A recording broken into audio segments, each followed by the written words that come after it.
Hey everyone! Welcome back to another tutorial from Crazy Gamer.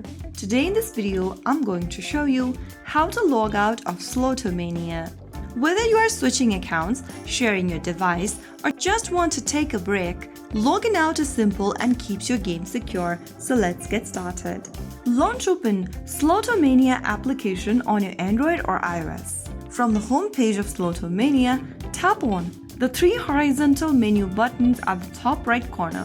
From the expanded menu, click on Settings.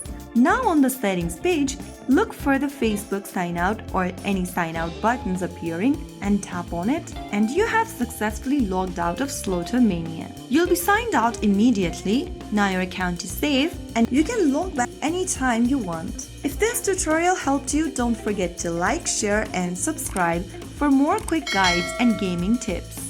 Thanks for watching and I'll see you in the next video.